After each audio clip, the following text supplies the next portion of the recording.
The slap came so fast I didn't even see her hand move. 1 second my glasses were on my face. The next, they were skidding across the ballroom floor at Harborview Country Club, a lens cracking under the chandelier's white light. The music stopped mid-note. Conversations died. 150 people stared. My cheek burned, but the real pain sat deeper, right under my ribs. That's what you get for being so selfish, my daughter-in-law spat. Brianna stood there in lace and crystals, bouquet in one hand, the other still raised from hitting me. A man your age doesn't need a whole lake house to himself. Stop clinging to it and give Logan the keys. Logan, my only son, her brand new husband. He was close enough to feel how my shoulders shook, close enough to see the crack in my glasses. He didn't say a word. He didn't touch me. He just stared somewhere over my shoulder, jaw tight, as if this scene belonged to someone else's family. I crouched down, fingers groping for the frames. My vision blurred into shoes, chair legs, the edge of the dance floor. A guest slid his chair back so he wouldn't step on the glass. Someone whispered, "Oh, wow." Someone else cleared their throat like they were swallowing a laugh. No one bent down to help. "You're not welcome here anymore," Brianna went on, voice bright and clear like she was giving a toast. "Logan and I are starting our life. We need privacy. Your place is just sitting there. It'd be perfect for us while we find something better." Her words bounced off the vaulted ceiling, off the white flowers, off a room full of people pretending they weren't enjoying the show. I found my glasses by touch. One lens was spiderwebbed, the frame twisted. I slid them back on anyway. Through the cracks, my reflection in the mirrored wall looked exactly how I'd encouraged people to see me for years. Old suit, cheap tie, shoulders a little rounded, harmless, ordinary, easy to overlook. My name is Martin Cole.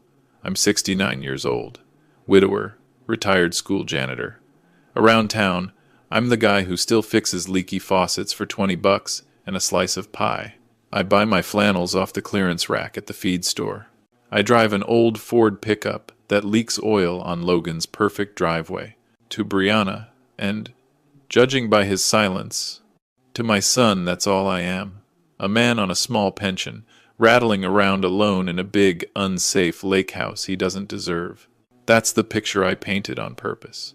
Before I was the man pushing a mop down high school hallways, I spent 30 years quietly buying the parts of this town no one else wanted. My wife, Ellen, used to say, "Invisible money lets you sleep. Flashy money just brings trouble." So we chose invisible. The trouble just arrived in a wedding dress. For months, Brianna had been sanding me down with that bright, polished smile. "Mr. Cole, it's 2025, she'd say, eyeing my truck. "You know, cars come in colors other than rust, right?" Then came the brochures for assisted living places she just happened to leave on my kitchen table. The comments about my memory, my balance, how confused I seemed. Logan started repeating her lines like he'd thought of them himself. "Dad, it's not safe for you out there alone. You'd be happier somewhere with people your age. The house is too much for you now." Their concern always seemed to stop exactly at my property line. "Poor man," a woman whispered behind me now. "He looks so lost." "The bride's right," another voice answered. "That house is wasted on him. He should sell and move into a community." Each sentence landed like grit between my teeth. The air turned thin and sharp. I slipped my hand into the inside pocket of my blazer, the same one Brianna once called cute in a goodwill sort of way, and wrapped my fingers around my phone. There was one number I hadn't dialed in almost a year. I pressed it. "Monroe and Associates, this is Carla," came the familiar, steady voice. "Carla, it's Martin," I said. My voice surprised me. It was calm, almost flat. "I need you at Harborview tonight, and I need you to bring the folder we put together last spring." There was a short silence. Carla Monroe had handled my money and my paperwork for 15 years. She knew exactly which folder I meant. "Martin," she said slowly, "are you sure? Once we use that file, there's no going back to pretending." Across the room, Brianna had already turned away, laughing with her bridesmaids, probably explaining how she finally handled her stubborn father-in-law. Logan stood half a step behind her, smile stretched too tight, eyes carefully avoiding mine. I searched his face for the boy who used to stand in front of me on the playground when other kids made fun of my worn-through work boots. He wasn't there, I'm sure, I told Carla. Give me 30 minutes. I ended the call. The quartet started playing again like nothing had happened. Voices rose in thin, strained conversation. I walked past the tables, past relatives suddenly fascinated by centerpieces, past waiters holding trays too still. Nobody stopped me. Nobody said my name. The ballroom doors closed behind me with a soft thud, and the cool night air slapped the same cheek Brianna had. Out under a flickering street lamp, my old Ford waited, paint faded, bumper held on with 2 bolts and a prayer. I slid into the driver's seat and rested my hands on the cracked steering wheel. 30 minutes. 30 minutes for my son and his bride to enjoy the last half hour of the life they think they've secured. 30 minutes before the man they tried to erase from his own story stops pretending to be poor and shows everyone in that ballroom exactly who he really is. The parking lot lights buzzed overhead, casting a yellow glow across the cracked asphalt as I sat in my truck, watching the ballroom through the windshield. Laughter spilled out every time someone opened the door, sharp and bright like glass clinking before it shatters. 20 minutes left. I leaned back in the seat, letting the engine tick as it cooled, and for the first time in months, I let myself remember where all this really began. Not tonight. Not with the slap. Not even with Brianna's first insult, disguised as concern. No, this story started the day Logan brought her to my lake house 2 years ago. I had grilled burgers on the back deck, the sun painting the water gold. Logan looked proud, excited even, the way he used to when he was a kid showing me an A-plus paper. "Dad, this is Brianna," he'd said, beaming. She stepped forward with a smile so polished you could see your reflection in it. "Wow," she said, on her first breath inside. "This place is rustic." Rustic. That was her polite way of saying old. Outdated. Beneath her. Her eyes wandered like she was assessing what could be sold, renovated, replaced. She paused longest at the framed photo of Ellen on the windowsill. "She's pretty," she murmured, but her expression said something else entirely. Over dinner, she asked too many questions in that sugary voice of hers. "So, Mr. Cole, you said you retired from janitorial work. How do you manage financially now? Is this property fully paid off? Do you have help out here? You know, like medical alert services?" Logan didn't notice the way my fork slowed, or maybe he did, and chose not to. At the time, I told myself she was just curious. Most people don't understand a man who chooses to live simply even when he doesn't have to. But then came the phone call. I overheard 6 months later her voice drifting through the hallway while she stood on my deck, pretending to admire the lake. "He's alone out here," she had whispered. "The place is huge. I swear he's slipping. If we can convince him it's not safe, we could stay here until we get on our feet."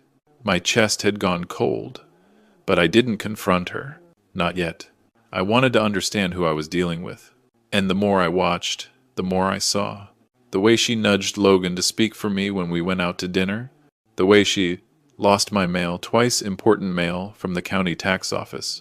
The way she'd loudly tell Logan, "He repeated the same story twice, babe. I'm worried." Pretty soon, Logan started echoing her.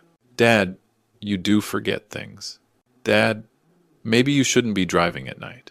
Dad, it's not healthy being alone in that house." The son, who once defended me from every bully, now defended someone else from me. The turning point came the day I found a real estate brochure on my kitchen counter. The same counter where Ellen and I used to knead dough for homemade bread, where Logan used to sit, swinging his legs while I cut his sandwiches into little squares. Brianna had circled a senior living complex in red ink. "Private rooms!" On-site nurses. Perfect for older adults transitioning out of independent homes. A sticky note sat on top.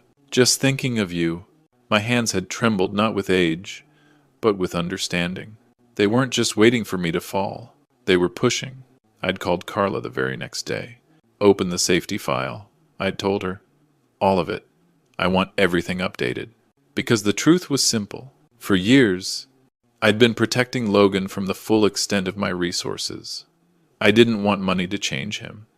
I didn't want him to become the kind of man who measured worth in dollars instead of character. But greed has a funny way of sniffing out what you hide. Back in the present, I checked the time. 10 minutes left. Inside the ballroom, silhouettes moved past the windows, dancing, laughing, drinking, celebrating. Brianna had no idea she'd just slapped a man who could buy this building twice over.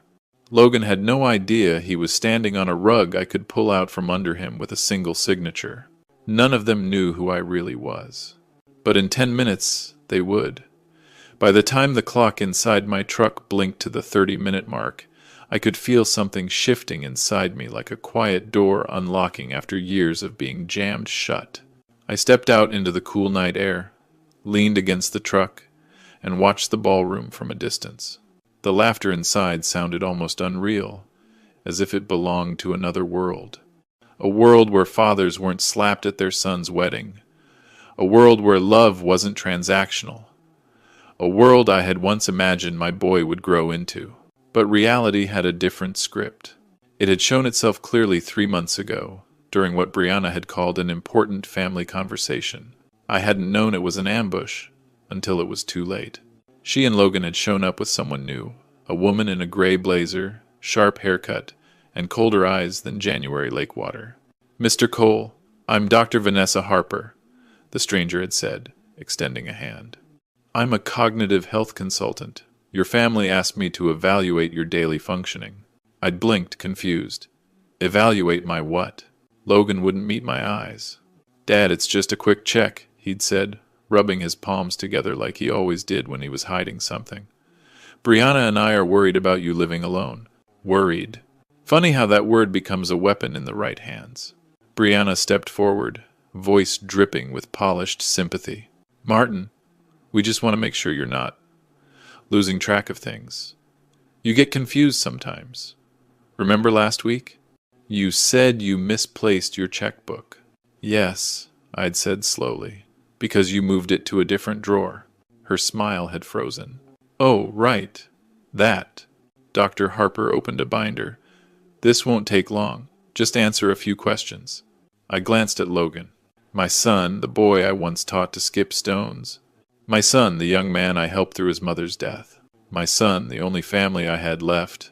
And he just stood there, letting strangers test if his father still had a mind. I'd held up a hand. "No," I said. "We're not doing this." Brianna stepped closer, lowering her voice to a whisper. "If you refuse the wellness evaluation, Martin, it raises concerns. The court takes that very seriously when determining capacity." Court. Capacity. The words slithered under my skin like ice water. I looked at Logan again. "Is this what you want?" He finally met my eyes, and what I saw there was worse than anger. It was fear. Fear of losing something. Fear of disappointing someone. But definitely not fear for me. "Dad," he murmured, "we're just trying to help. If something happened to you alone in that big house..." The house. Always the house. I had swallowed hard. "If you're truly worried about me," I said quietly, "why don't you ever ask me what I want?" Brianna folded her arms. "What about what's best for us?" There it was. The truth. Unfiltered. Ugly. The evaluation had ended right there, but the message was clear. If I didn't step aside, they were prepared to push me aside. 2 weeks later, Joseph, my neighbor, and old fishing buddy, knocked on my door, breathless. "Martin," he said, "you won't believe what I saw." He'd been in the parking lot of Lakeside Realty when he spotted Brianna getting out of her car with a well-dressed man carrying a measuring wheel and a clipboard. "A property assessor. She was pointing toward your place from across the lake," Joseph said, like she was giving him specs. I didn't react. I didn't shout. I didn't break anything. I just nodded. Because by then, the picture had already formed. They weren't waiting for me to get weak. They were preparing to prove that I already was. I'd called Carla the next morning. Open a second file, I told her. The defensive one. She had hesitated, voice unusually soft. Martin, are you sure? Yes, I'd said. I think I've been sure for a long time. Now, leaning against my truck, as silhouettes danced inside the glowing ballroom, I felt a strange calm settle over me. They had planned their moves carefully. They had set their trap with patience. They believed they had me cornered.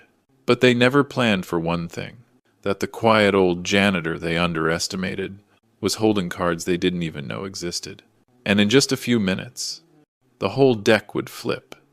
Carla's headlights appeared exactly when she said they would, 30 minutes sharp. Her silver sedan turned into the parking lot with the same quiet precision she ran her entire practice with. The door opened, and she stepped out carrying a thick, weatherproof briefcase strapped with 2 buckles. She didn't walk. She approached, deliberate, controlled, like someone who understood the gravity of the moment long before I ever admitted it to myself.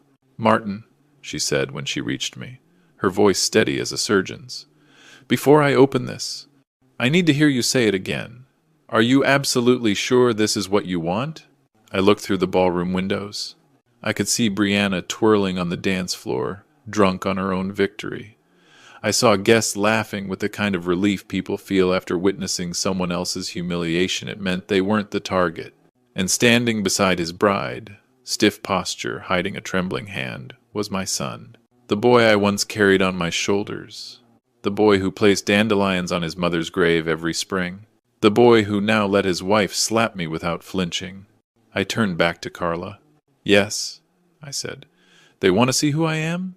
Tonight they will. Carla nodded once and unbuckled the briefcase. Inside lay the file I had hoped I'd never need. A file that could dismantle everything Logan and Brianna thought they controlled. She pulled out the first document, its header printed in bold navy ink. Cole Holdings, Trust Confidential Assets Summary. Let's start with the basics, she said, handing it to me. You've kept everything hidden for years. Tonight is the first time any of this will see daylight. I opened it, even though I knew every line by heart. Property.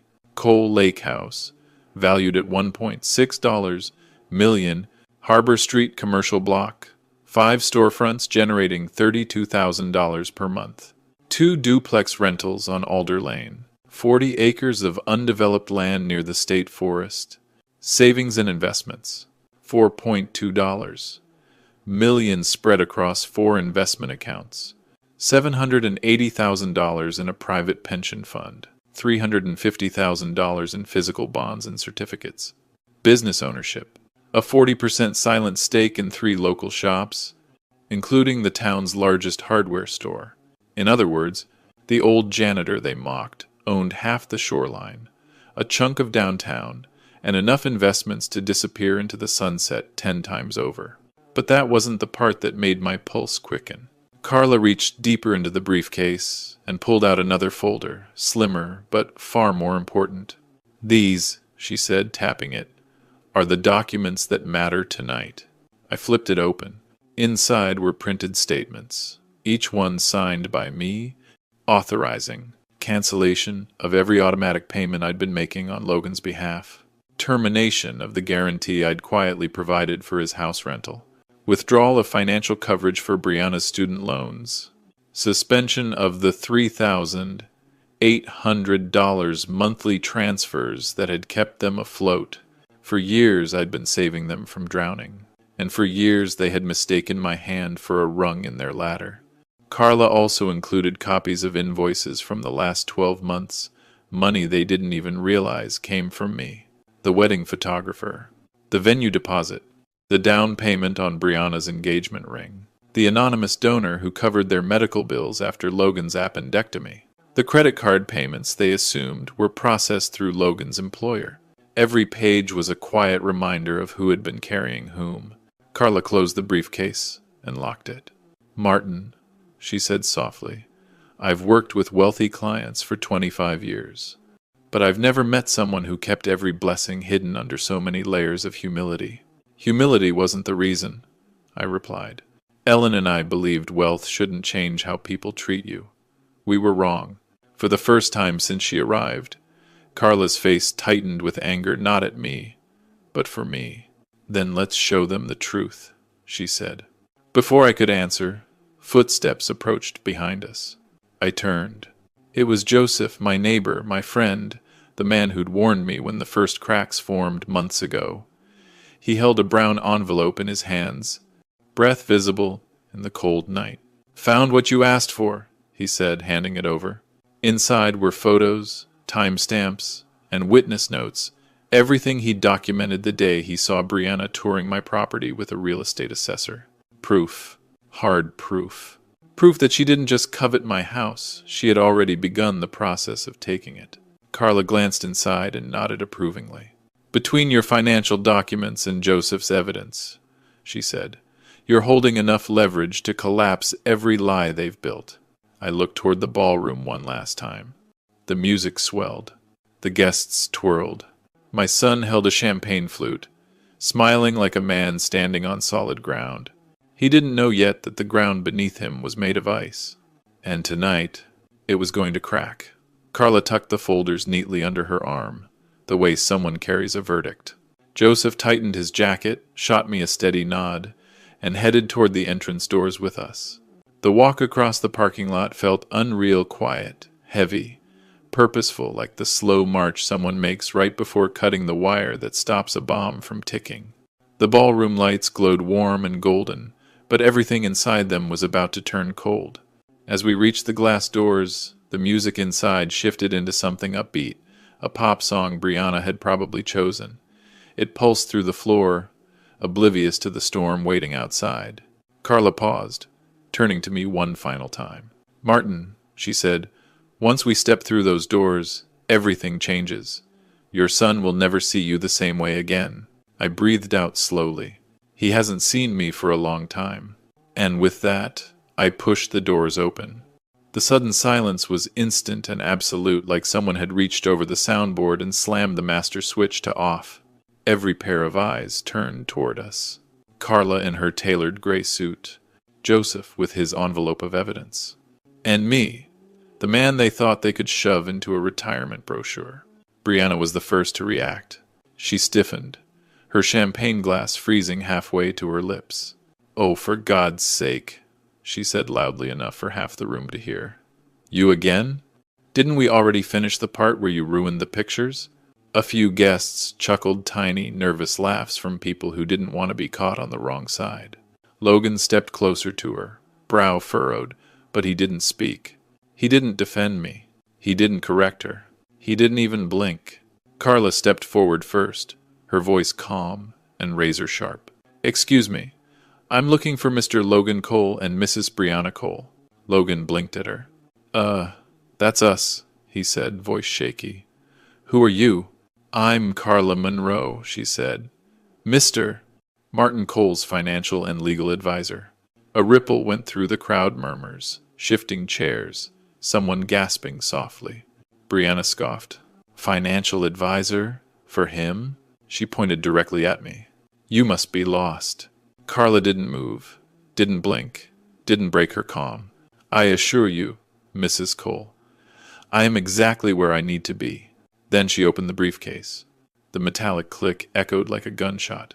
"First," she announced, pulling out the lease termination notice, "Mr. Logan Cole, you are hereby notified that the guarantee for your rental property has been revoked." Effective immediately. Logan's eyes went wide. What do you mean revoked?" "We can't keep the house without a guarantor." "That is correct," Carla replied. "You now have 30 days to provide a new one or vacate." Whispers broke out across the room, sharp and electric. Brianna's face reddened. "Is this some kind of joke?" "We don't need his help." Carla cut her off. "Next item." She held up a printed sheet, tall columns of payments, transfers, deposits.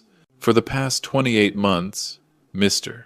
Cole, your father has been paying a total of $3,800 a month toward your expenses. This includes your credit cards, insurance, medical fees, and," she glanced at another page, "a portion of tonight's wedding deposit." A stunned silence followed.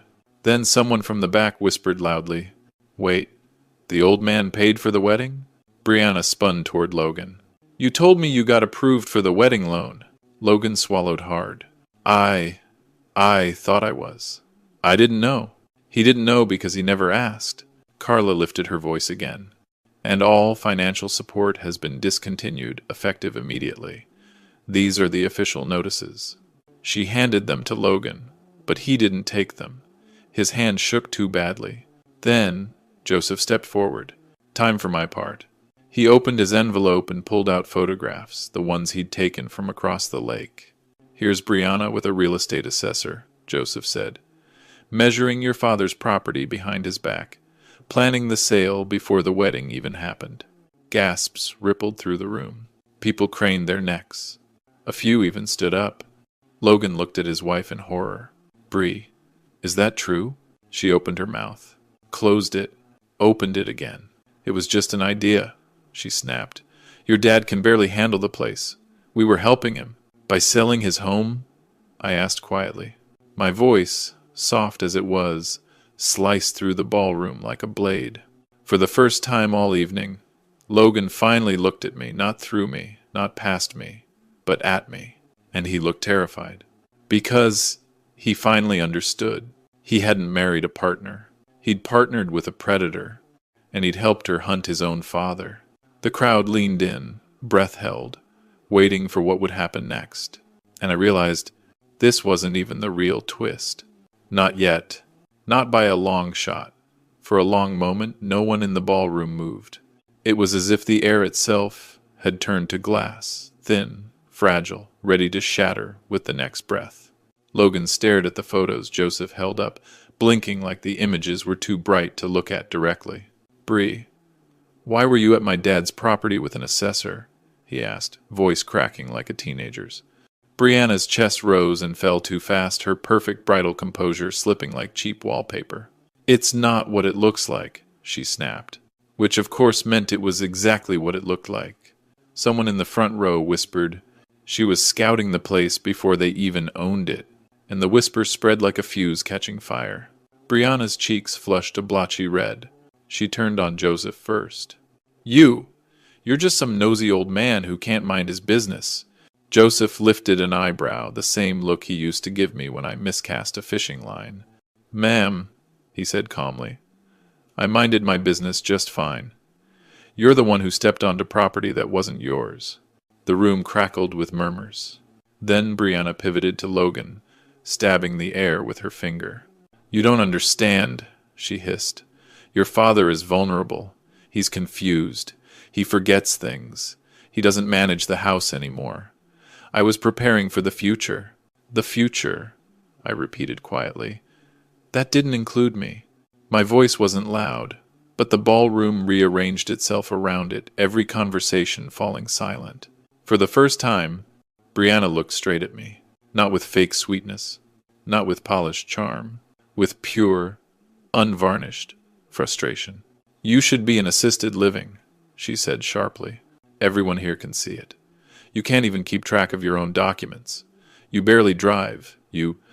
Carla stepped forward, voice smooth as steel. Mrs. Cole, that is false. I meet with Mr. Cole monthly. His cognitive and financial assessments are pristine. He is more organized than half my clients under 40. A few people clapped. They tried to hide it. They failed. Brianna's lips trembled with rage. That file doesn't mean anything, she snapped. You're just covering for him. He's old and stubborn and legally competent, Carla finished, which is more than I can say for your financial situation. Logan swallowed. Carla, what does she mean by that? Oh, Logan. My son looked like a man watching the floor dissolve under him in real time. Carla flipped another page in her folder. Mr. Cole, she said with crisp precision, your debts exceed $90,000. You have 4 maxed-out credit cards. You are 3 months behind on rent. And your car, my car, he croaked, is scheduled for repossession next Tuesday. The room erupted in gasps. Brianna turned on him with whiplash speed. You said you took care of it, she screeched. Logan's shoulders caved in. I thought I had. I thought the payments were going through. They were, Carla said. From your father's account. The music, the lights, the decorations, everything suddenly felt hollow around us. People were no longer guests at a wedding. They were spectators at a slow-motion disaster. Logan stared at the floor, stunned. My dad paid all that? He whispered. Why didn't you tell me? The question wasn't for Carla. It was for me. A father's heart is a complicated thing. Forgiveness sits right next to disappointment. Love right next to disbelief. I didn't tell you, I said softly, because I hoped you'd grow out of needing help, not grow into expecting it. His eyes glistened, not fully tears, but close. Brianna scoffed. Oh, please. You're all acting like he's some hero. He's manipulated you, Logan. He's lying. He's... Enough. It wasn't me who said it. It was Logan. He didn't shout. He didn't rage. But something in his voice made the whole room freeze again. Bree, he said quietly, did you really go behind my back and try to sell my father's home? She opened her mouth. But no words came. Her silence was an admission louder than any scream. Logan's shoulders shook once, barely, and then he turned to me. Dad, he whispered, I didn't know everything, but I know she shouldn't have hit you. I should have. His voice broke. For a moment, we were close again. Two people standing in the middle of a disaster, trying to recognize each other. Then Brianna seized his arm. Logan, don't you dare, she hissed. This old man is trying to turn you against your wife on your wedding night. I raised an eyebrow. This old man, I said, hasn't even started yet. The ballroom went silent, because they all felt it. The ground shifting, the temperature dropping, the truth rising like a wave that was about to crash. You could almost hear the temperature drop. A cold, invisible curtain fell over the ballroom as Brianna clung to Logan's arm like a lifeline. Her perfect bridal image was cracking at the seam's foundation, melting, breath hitching, pupils sharp and wild. Logan, she whispered harshly, don't let him twist this. He's dangerous when he's cornered. Dangerous. That was a new one. I'd been called old, confused, outdated, fragile, but dangerous. Well, that was interesting. Carla raised an eyebrow. Mrs. Cole. Dangerous would imply Mr. Cole is unpredictable. He is the most prepared person in this room. Guests shifted uneasily, the kind of tension that sticks to the walls. Then Logan exhaled. One long, heavy breath, like someone waking up from a long, blurry dream. Dad, he said slowly, I want to hear everything, all of it, from you. Not Brianna, not Dr. Harper, not anyone else. Me. For the first time all night, the crowd wasn't looking at Brianna. They were looking at him, the groom whose wedding was unraveling in front of 150 people holding their cameras sideways. Brianna felt the shift immediately. She yanked her hand from his. Logan, don't be stupid. He's trying to embarrass you so he can what? Logan asked quietly. Protect himself from being shoved into assisted living? Protect his own home from being sold behind his back? Protect his dignity? She blinked at him, stunned. He's manipulating you. No, he said, and there was something in his tone I hadn't heard in a long time. Clarity. What manipulates a man, Logan continued, is believing someone loves him while she's slowly carving up his father's life. A murmur rippled through the room, soft, sharp, biting. Then Carla handed me the small, leather-bound folder I'd kept hidden for years. Not the financial one, not the evidence one, the last resort one. I opened it in front of the crowd. Inside were Brianna's text messages to her mother about getting the house by summer, voicemails from Logan's landlord, thanking the father for covering rent, screenshots of Brianna Googling legal steps to declare parent incompetent, an email from her to the property assessor, dated months before the wedding. The owner is old and confused. Shouldn't be hard. The gasp that followed was collective, like the entire room inhaled at once. Logan's face drained of all color. You emailed someone about my father? He whispered. I was researching options, she stammered. Just in case. Logan, we were struggling. I thought No, he cut her off, voice trembling. You didn't think, you planned. And there it was, the truth landing squarely in the open. The dam had broken. Now the flood came. I looked at Carla. Show the last part. Carla nodded, pulling out my updated legal declaration. The Cole Lake House, she read loudly, has been officially transferred to the Cole Senior Protection Trust and assigned to remain in Martin Cole's possession for the entirety of his life. Logan blinked. What? And, Carla continued, should anything happen to Mr. Cole, the property and all assets tied to it will bypass his son and daughter-in-law entirely. Silence. Pure, suffocating silence. Who does it go to? Someone whispered. Carla smiled faintly. To community programs for at-risk seniors in Marlowe County. A few people actually clapped. Brianna let out a strange sound, half yelp, half sob. You can't do that, she shrieked. You don't even have grandchildren yet. That house belongs to your future family. I looked at her, slowly, purposefully. I won't leave anything, I said softly, to a family built on greed. Logan flinched as if struck. Brianna shook her head violently. No, this isn't happening. Logan, tell him to stop. Tell him he can't. But Logan wasn't looking at her anymore. He was looking at me, and what I saw in his eyes wasn't anger. It was regret. Raw, unfiltered, terrifying regret. Dad, he whispered, I didn't know it was this bad. I didn't know what she was doing. I didn't know I was hurting you. You didn't ask to know, I replied. Brianna lunged toward him. Logan, are you really going to let him humiliate us like this in front of everyone? I stepped forward. This isn't humiliation, I said. This is truth, and truth doesn't care who's watching. The crowd held its breath. Brianna stood frozen in her wedding dress, mascara streaking down her face, surrounded by the ruins of the life she tried to steal. Logan stood beside her, but separate now, emotionally a mile away. And me? For the first time in years, I felt light, like a man finally stepping out of a lie he'd lived in for too long. But the night wasn't done, not even close. The ballroom doors were still closed behind us, but it felt like every person in that room had been dragged to the very edge of something raw and irreversible. Brianna stood trembling in the middle of the dance floor.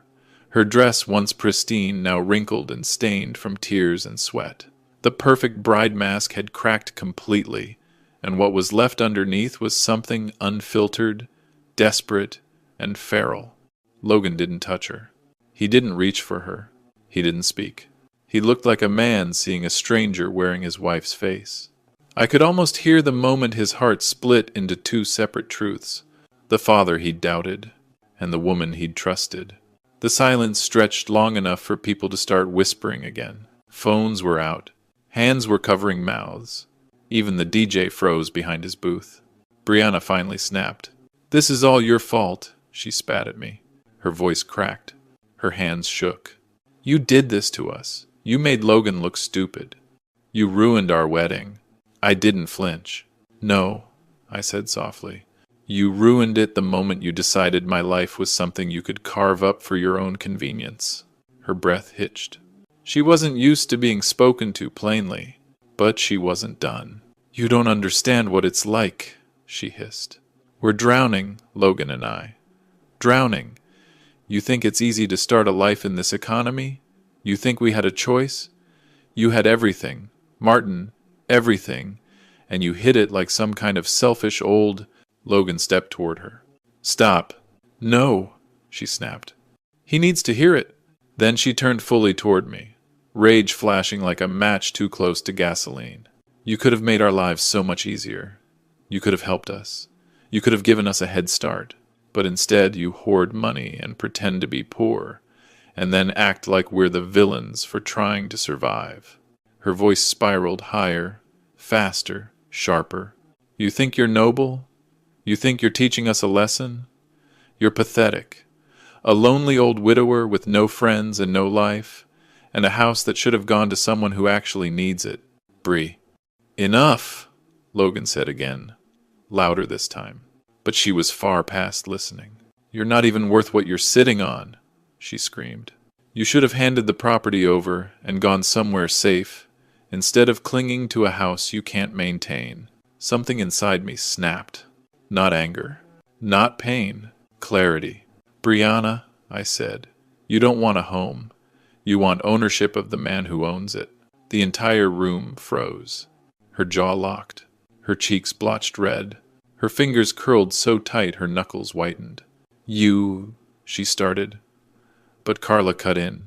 Actually, Carla said, her voice velvet wrapped around steel, there's something else we haven't addressed yet. She opened another folder. A smaller one. A more delicate one. A court notice filed by Dr. Vanessa Harper. The cognitive health consultant. Mrs. Cole, Carla said. This is the preliminary petition to evaluate Mr. Cole's mental competency. Filed the same week you contacted the property assessor. Logan's head whipped toward Brianna so fast I thought he might hurt himself. What? He whispered. It's just paperwork, Brianna insisted. Just in case. The lawyer said.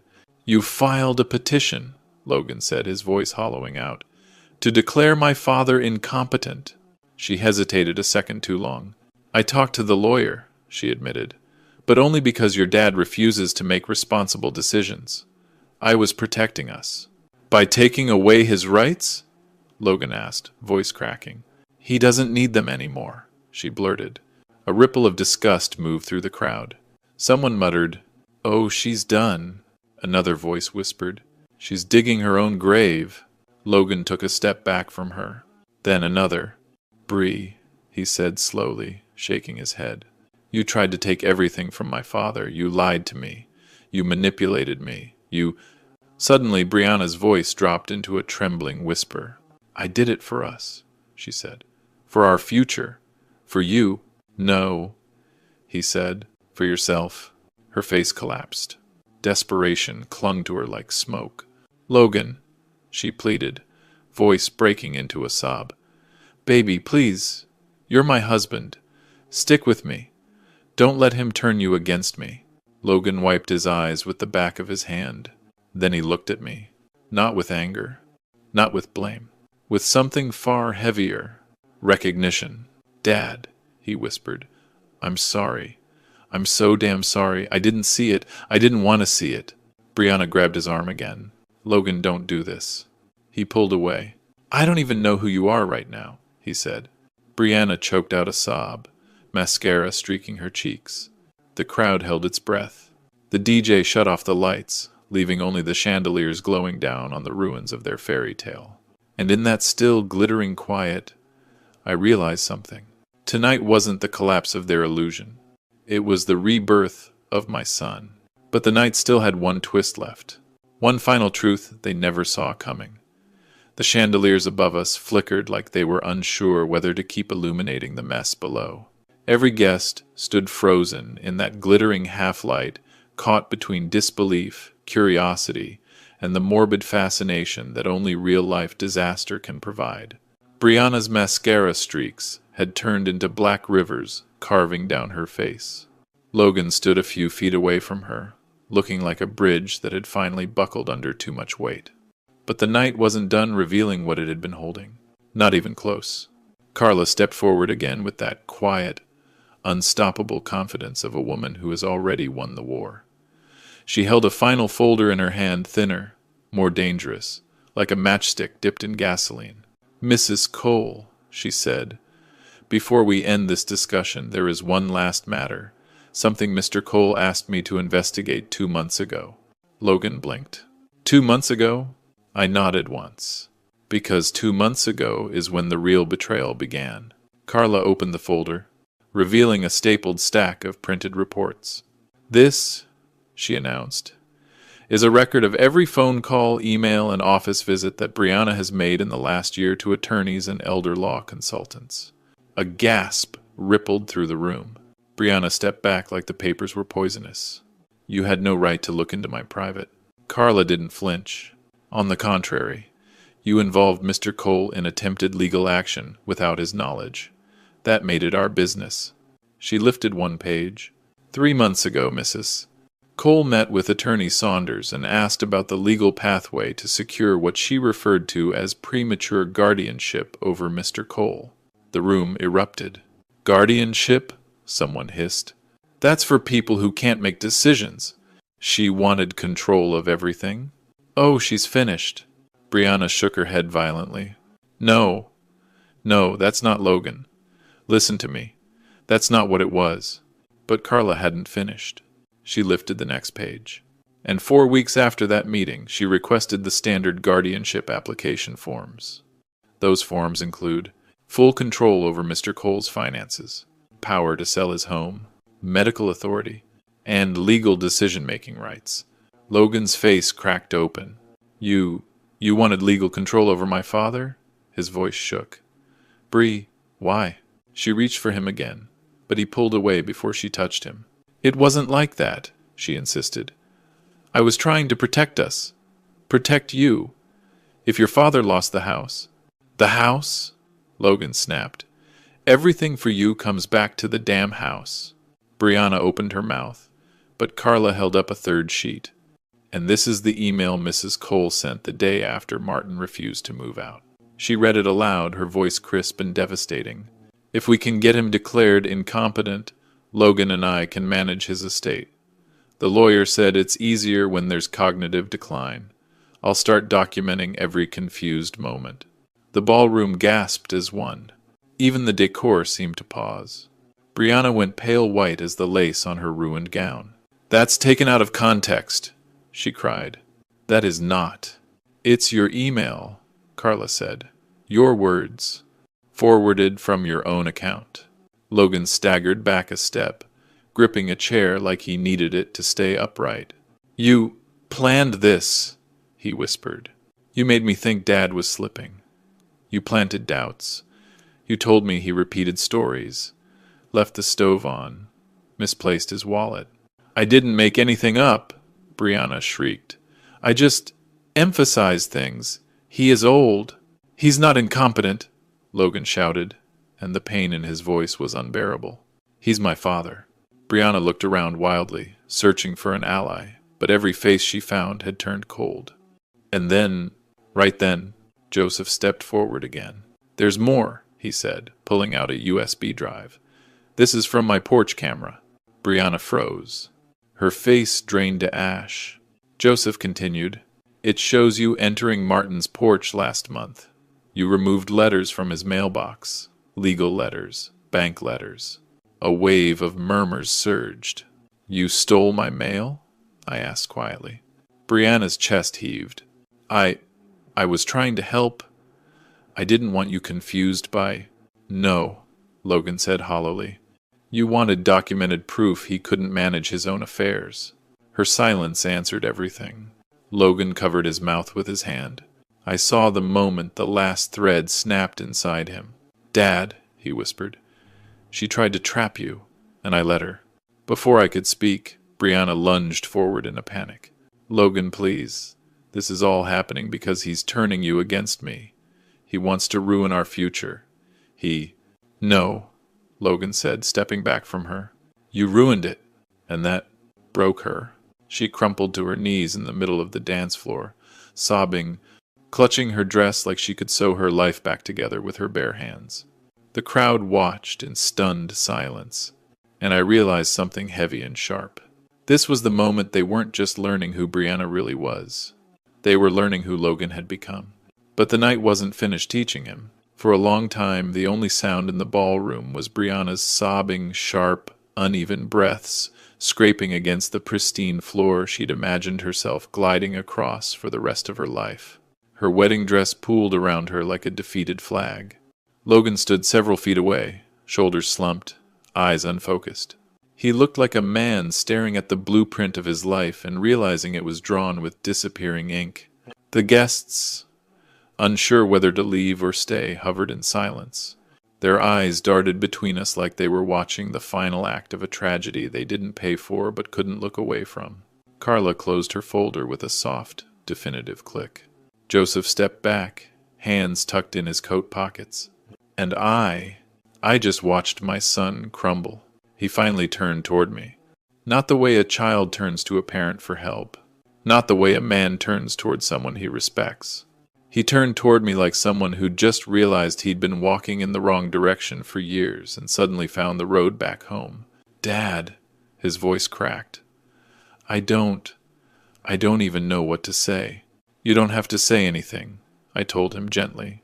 Brianna let out a strangled sob. "You're choosing him over me? After everything I did for us?" Logan finally faced her. "What you did," he said slowly, "was try to take everything from my father. Everything." "And what did he ever do for us?" she screamed. "Huh? What did he ever give you?" Joseph snorted softly. Carla didn't bother hiding her eye roll. I didn't react. I was watching Logan, because I knew exactly what she'd done with that question. She had thrown him one last rope, and for a flicker of a moment he reached for it. Logan's voice trembled. "I thought he didn't trust me. I thought he kept money from me because he didn't believe I could handle responsibility." I stepped closer, slowly, carefully, like approaching something fragile. "That wasn't why," I said. Logan swallowed hard. "I know," he whispered. "Now I know. You were protecting me from becoming something I didn't even realize I was becoming."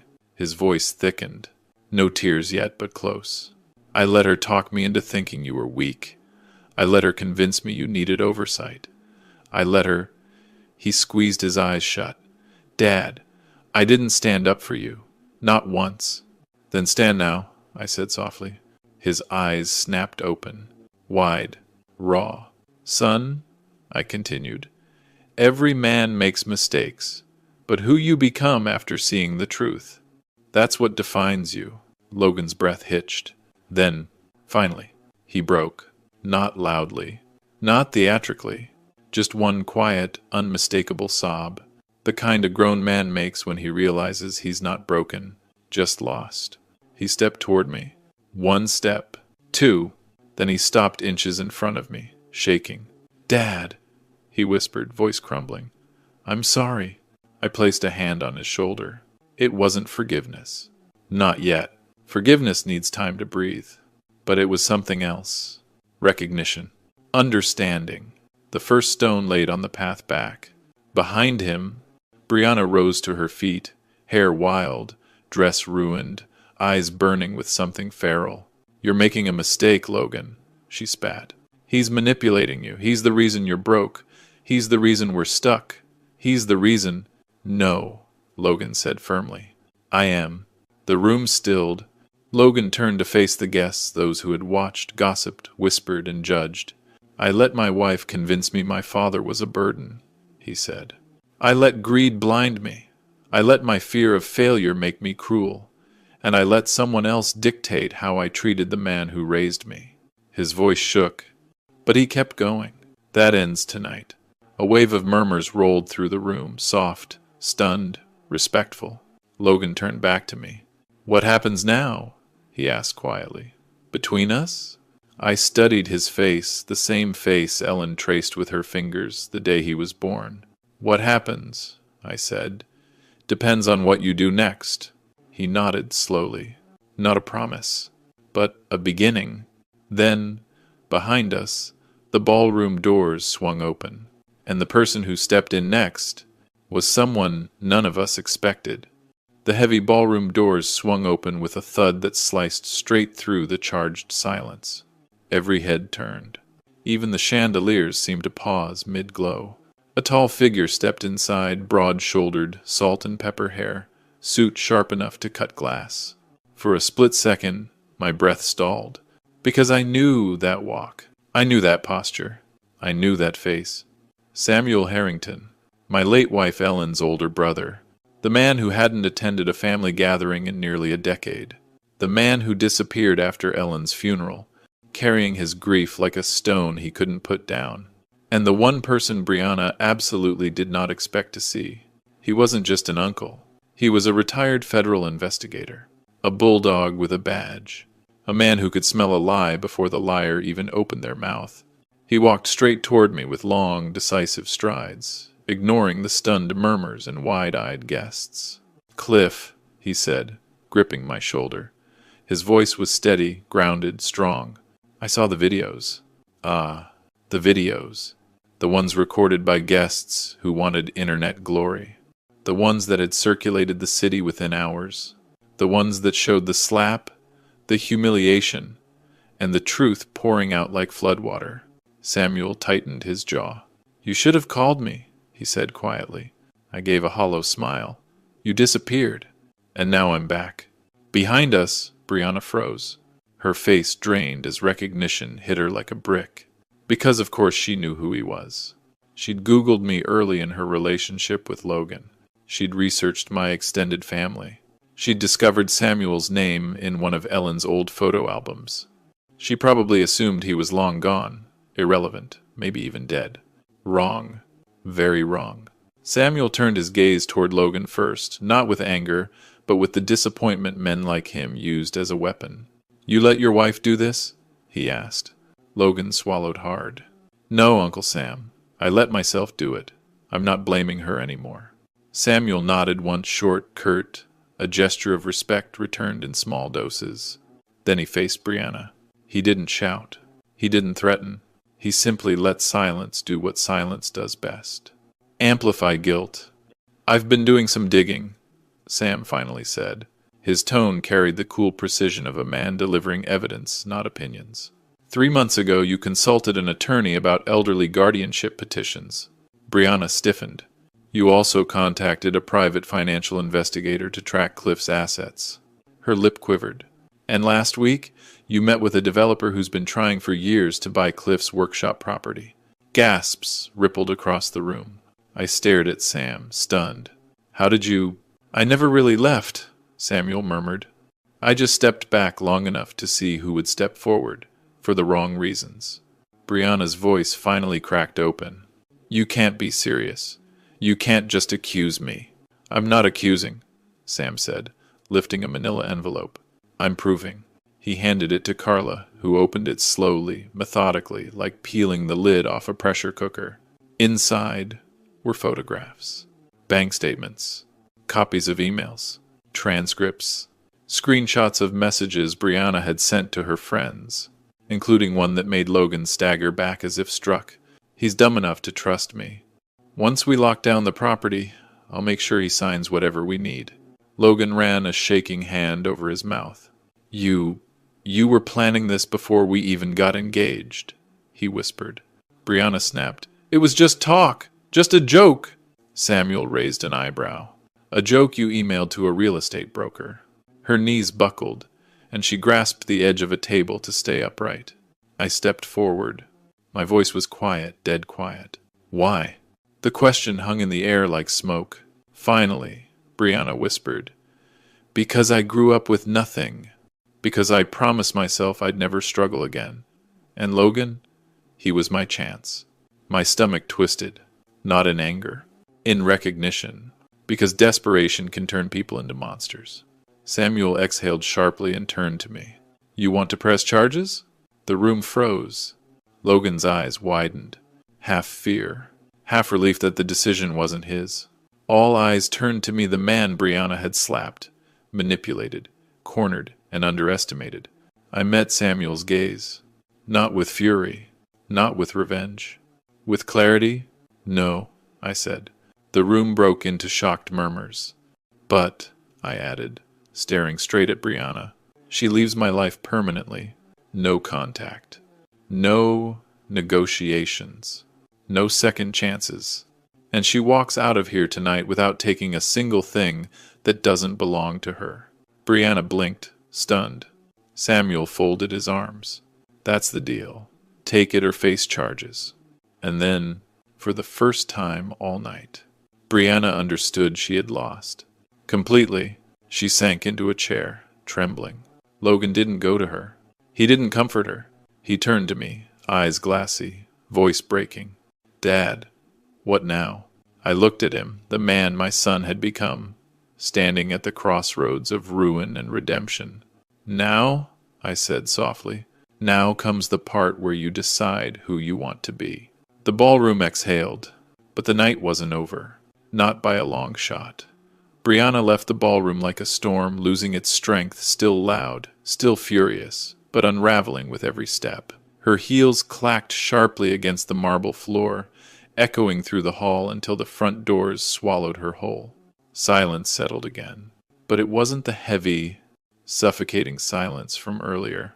This one felt suspended, like everyone was waiting to see if this night would end with ruin or rebirth. Samuel stood beside me, arms crossed, gaze fixed on Logan. He didn't have to say a word. Some men are their own verdict. Logan wiped at his face, trying to keep himself from fully breaking. But grief, real grief, doesn't listen to pride. "Dad," he whispered, "I don't know how to undo all of this." "You don't undo it," I said gently. "You start again." He swallowed hard, staring at the floor. "I should have protected you." I shook my head. "No, you just forgot who you were for a while. Pain can fix that, if you let it." A few guests, those brave or nosy enough to linger, watched us like witnesses at a quiet funeral. Not of a marriage, but of an old version of my son. "Logan," Samuel finally said, stepping forward, "you've been given something most people never get." Logan blinked. "What?" "A chance to rebuild before life destroys you completely." My son let out a shaky breath, nodding slowly. But before he could speak again, Joseph reappeared through the ballroom doors with a tight expression. "Cliff, there's someone waiting outside for you." "Now?" I asked. He nodded. "It's urgent." Samuel exchanged a glance with me, one of those silent brace-yourself looks older men pass between trenches. We stepped outside into the cool night air. And there, standing beneath the amber glow of the parking lot lights, was a woman holding a baby. She couldn't have been more than 24, her curled hair pulled into a nervous bun, her clothes practical but neat. She adjusted the infant on her hip before stepping toward us. "Mr. Walker?" she asked softly. "Yes," I said, already feeling my pulse shift into something uncertain. She hesitated, breath trembling. "My name is Eliza Carter, and this is Oliver." My lungs forgot how to work. "Oliver?" I repeated. She nodded. "Your grandson." The world tilted. Not violently, but like a slow turn of a camera lens, bringing a new truth into focus. Samuel stiffened beside me. "And Logan?" I asked quietly. "Doesn't know," she whispered. "He never knew. We dated before Brianna. He broke it off when she came back around. I found out I was pregnant 2 months later." I stood in stunned silence, watching the baby tiny fingers curled like unopened petals sleeping against her shoulder.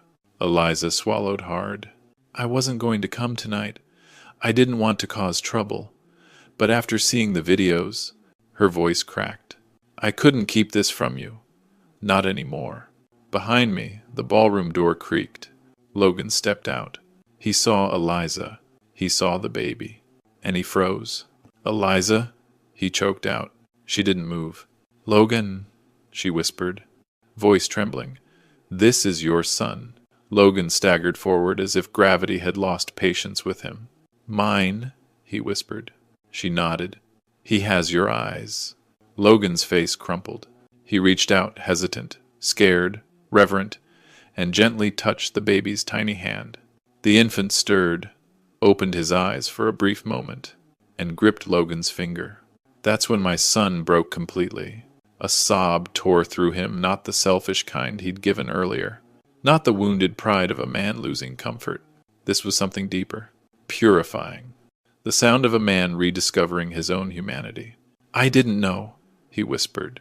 "Eliza, God, I swear I didn't know." "I know," she whispered. "That's why I'm here now." Samuel stepped back, giving them space. Joseph placed a hand on my shoulder, steady, warm. For the first time that night, I wasn't watching the collapse of something broken. I was watching something be born. Logan turned toward me, tears streaking down his face. "Dad," he said, voice shaking, "I want to be better. For him, for myself, for us." I stepped forward and placed my hands on both his shoulders. "Then start now," I said. "Right here." The baby yawned softly, a tiny sound, but somehow louder than the chaos of the entire night. Eliza smiled through tears. Logan wiped his face and looked at me with a quiet, trembling resolve I hadn't seen in years. "Dad," he whispered, can we come home?" My voice nearly broke. "Yes," I said. "Both of you."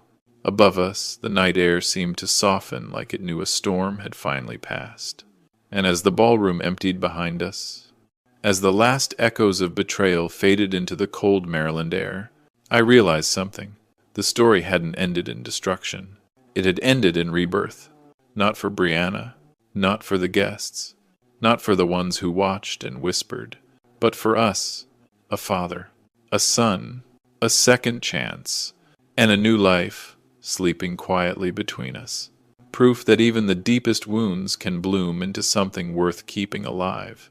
When people ask whether I regret what happened that night, my answer is simple. The hardest truths save the most lives, especially our own.